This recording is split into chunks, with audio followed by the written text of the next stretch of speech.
There is no drama here. No trading floor. No screaming executives. No ticker tape.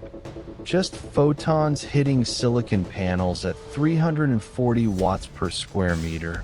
And somewhere inside these concrete shells, a billion calculations per second converting that heat into something more valuable than crude oil ever was. 53 years ago, the world learned a lesson it immediately forgot. The nation that controls the input energy to an economy doesn't just profit from that economy. It owns it. OPEC didn't conquer the West militarily. It held it hostage by the jewel. The commodity has changed. The physics hasn't. In 2026, the new barrel of oil is a token. And the new Saudi Arabia is not a country with oil wells. It is a sovereign wealth fund with a power purchase agreement and a cooling moat that no venture capitalist in Menlo Park can replicate. This is the story of the greatest infrastructure arbitrage since the Transcontinental Railroad, and most investors are still debating which chatbot has the better user interface. Welcome to the Great Energy Arbitrage, how 4.8-cent joules are rewriting the AI wealth map. Let's start with the math that Wall Street refuses to put in its models. A single Nvidia H200 GPU draws approximately 700 watts of thermal design power under sustained inference load. One node, 8 GPUs, pulls 5.6 kilowatts. Scale that to a 10,000 GPU cluster, and you are consuming 70 megawatts. Continuously, every hour of every day. Now here is where geography becomes destiny. In Northern Virginia, the self-proclaimed data center capital of the world, commercial electricity for hyperscale compute runs at 10 cents per kilowatt hour. Your 70 megawatt cluster costs you $7,000 per hour in electricity alone. That is $168,000 per day. $61 million per year. In electricity, before you pay for the chips, before the facility, before the cooling. Now move that exact same cluster to an Abu Dhabi desert campus running on utility-scale solar and piped natural gas. Your electricity cost, 4.8 cents per kilowatt hour. Your annual electricity bill just dropped from $61 million to $29 million. $32 million per year. Per cluster. Saved. Not through better software. Not through a new chip architecture. Simply by choosing where on the planet your electrons come from. This is what we mean by energy compute equivalence. The competitive moat in AI is no longer your model weights. It is your power purchase agreement. Over a 5-year asset cycle, a single 10,000 GPU cluster operated in the GCC generates a $160 million structural cost advantage over an identical deployment in America. If you can produce AI tokens at half the energy cost of your competitor, you can either charge half the price and take their customers, or charge the same price and print margin they will never match. Both outcomes are existential. The United States does not have an AI strategy problem. It has a copper wire problem. As of early 2026, the waiting list for new large power users to connect to the national grid contains over 2,600 gigawatts of pending projects.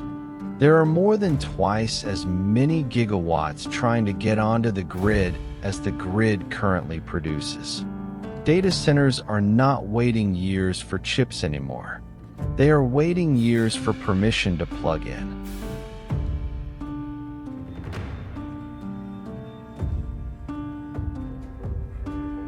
Dominion Energy in Northern Virginia has received requests that would require it to more than double its total generation fleet in under a decade. It cannot do that. The infrastructure does not exist. The average American power transformer is 40 years old. The U.S. power grid was designed when the most energy-intensive activity was aluminum smelting. It was not designed for buildings that consume the electricity of a small city. In Virginia, new facilities are being denied permits because the county has hit a thermal limit. Meanwhile, in the UAE, the government has designated 450 square kilometers as a sovereign compute zone. You do not wait for a zoning board in the desert. You sign a sovereign agreement and break ground within 90 days. That timeline differential is not a convenience.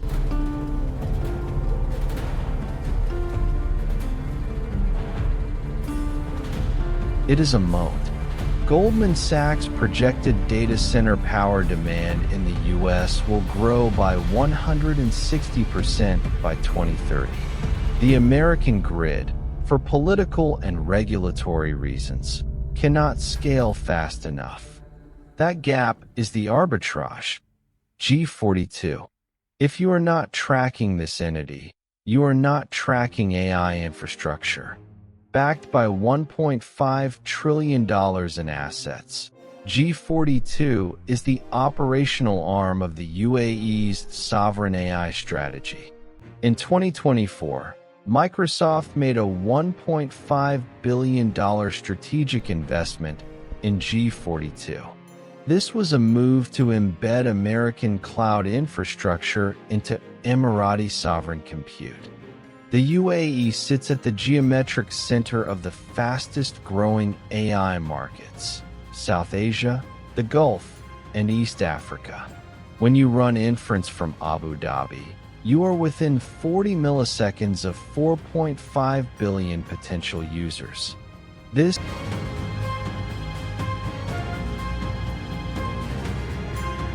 is latency arbitrage. In 2025, the U.S. announced Project Stargate, a $500 billion AI infrastructure commitment. But look closely, it is being financed, in significant part, by Gulf sovereign capital. This is not aid.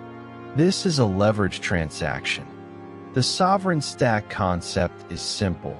If a nation-state controls every layer from the electron to the inference output, it is an AI power. The Gulf states are assembling this stack, while the Western press argues about model benchmarks. They are acquiring the substrate, the land, the power, the cooling, the fiber, the chips, that every AI application will depend on for the next 30 years. They are becoming the landlords that every AI company pays rent to. If the thesis holds, the question for 2026 is not which AI software company do I own. It is, am I positioned in the infrastructure layer that all software runs on? Software beta is volatile. Infrastructure alpha is different. It is toll booth economics. Every inference token has to pass through a power meter, a cooling system, a fiber interconnect. The owner of the toll booth collects regardless. The 4 infrastructure vectors worth studying right now.